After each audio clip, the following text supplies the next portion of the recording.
Oi, tudo bem? O É Manhã está no ar. Seja bem-vindo e obrigado pela sua companhia nesta manhã de sexta-feira. Preparado para receber a sua dose diária de bom humor e alto astral? Hoje nós vamos falar de cultura, arte e gastronomia. Só coisas boas para você. O É Manhã recomenda. Ler faz bem para a imaginação. Uma feira em Curitiba tem tantas opções que fica até difícil escolher a melhor. E vamos dar uma geral no guarda-roupa das mulheres ao longo das décadas para falar de uma peça que é tudo de bom, o vestido. Uma exposição traz modelos exclusivos usados ao longo dos tempos. Pena que não dá para provar, porque são todos de cerâmica. Experimente fazer em casa o risoto com laranja, uma combinação exótica que cai muito bem. A receita completa você pega aqui. 16 de setembro de 2011. É amanhã, bom dia!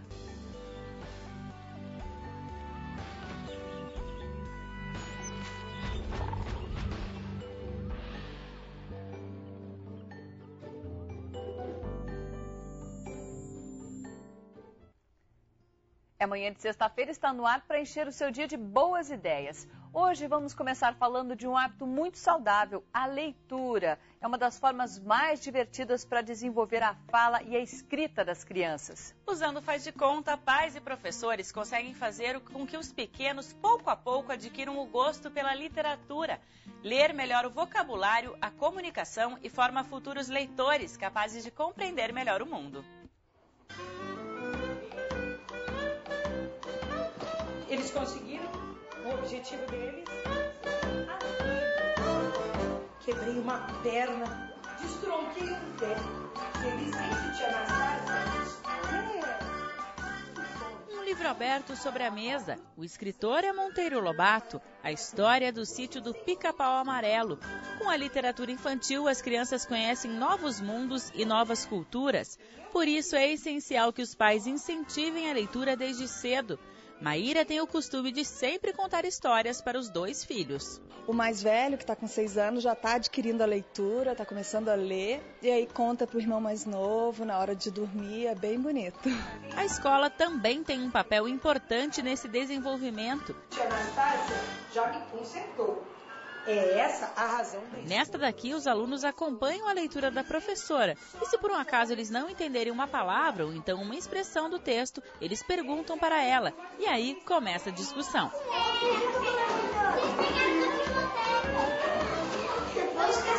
E depois de cada leitura é a vez dos alunos contarem para a professora como é que eles entenderam essa história. A gente só aprende a ler sozinho quando a gente lê em conjunto, porque quando a gente está lendo em conjunto, cada um pode dar sua interpretação, e nessa interpretação a gente consegue ver como cada criança está pensando, como ela está imaginando determinada cena, determinado personagem, e nisso vai compondo melhor o enredo da história e tudo, né, que compõe a história. Afundado numa poltrona de vime, esperava o café. Com a leitura, as crianças conseguem viajar num universo de fantasias e encantos. E este lado lúdico as ajuda a desenvolver a imaginação, além de trabalhar as emoções e sentimentos de forma prazerosa. O que a gente quer é construir com as crianças uma prática linguística. E essa prática linguística passa por vários veios, vários caminhos. Um dos caminhos é o da literatura. Anda por lá, perguntou. O Visconde fez a carinha mais inocente do mundo. Eu aprendo mais e eu também vejo boas atitudes dos personagens, eu conheço mais sobre a vida dos personagens.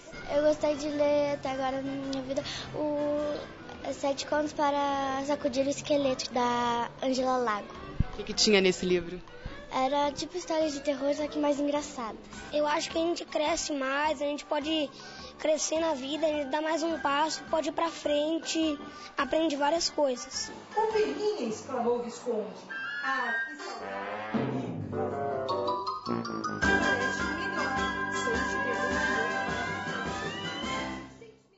A criança aprende se lendo e o adulto também se diverte quando lê uma história. E aqui no estúdio a gente conversa mais sobre a leitura para a garotada com a coordenadora da Associação de Escritores e Ilustradores de Literatura Infanto-Juvenil, Marilza Conceição, que a gente recebe agora. Bem-vinda, Marilza, pode ficar à vontade. Olá, Marilza, tudo bem? Como vai? Tudo bem?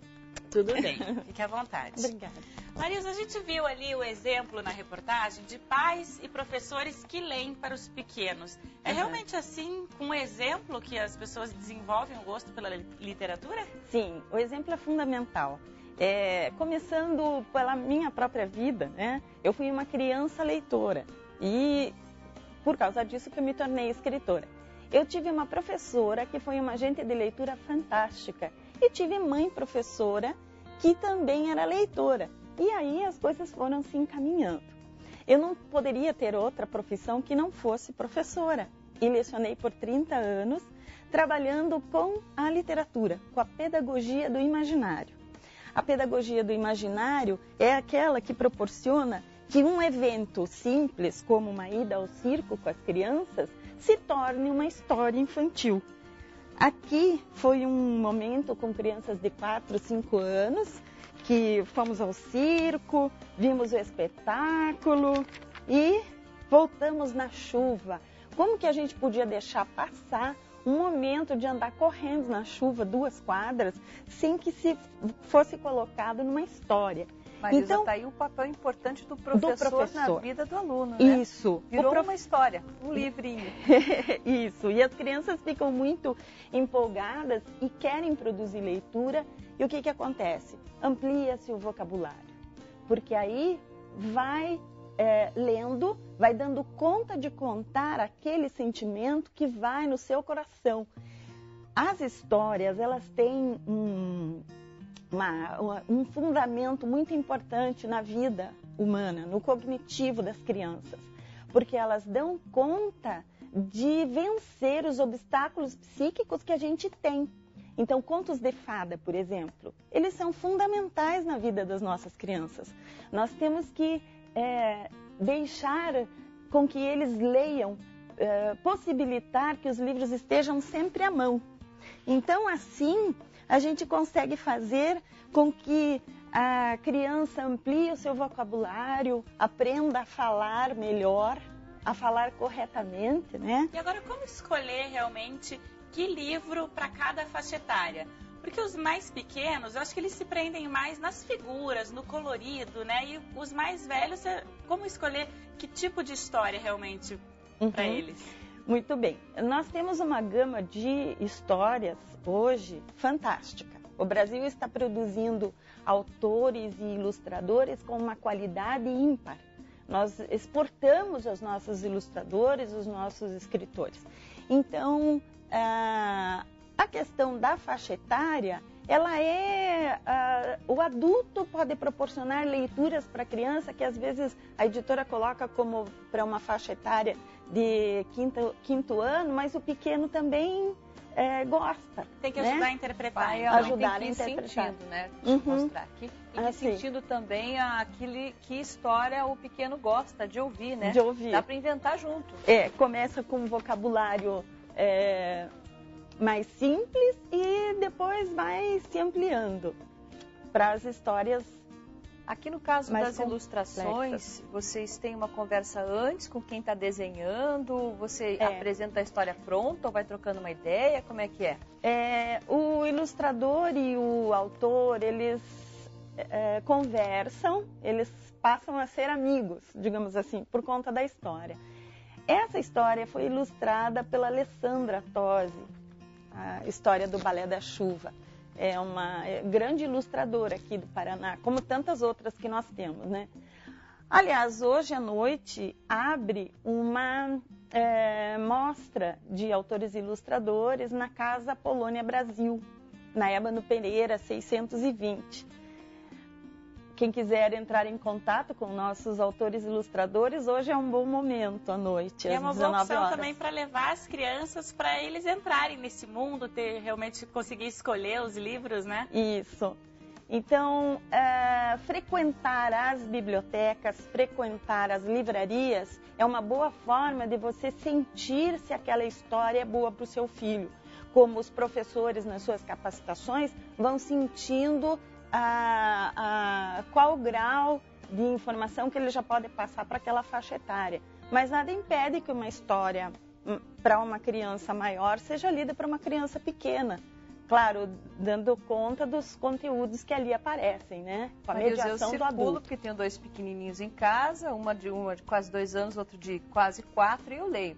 Agora, vamos falar uma coisa, o preço do livro está um pouco caro ainda no Brasil, hein? Eu estou pesquisando pena. Aí, é uma delícia, mas ainda está um pouco caro. Caro, é.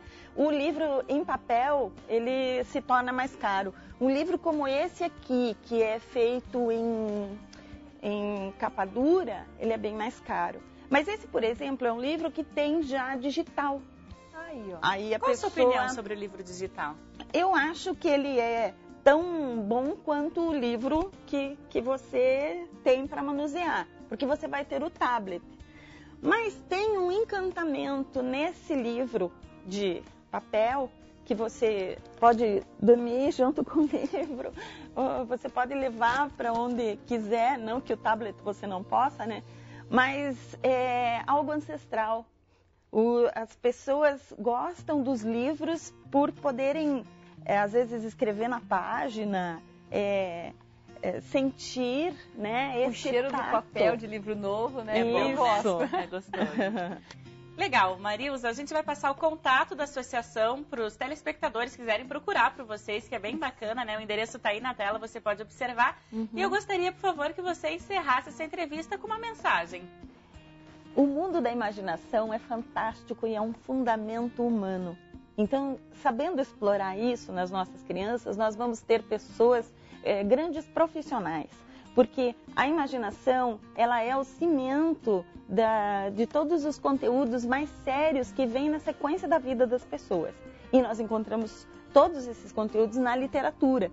A literatura é esse cimentinho que fundamenta a formação cognitiva das nossas crianças. Então, quando nós tivermos que dar um presente, vamos dar livros, né?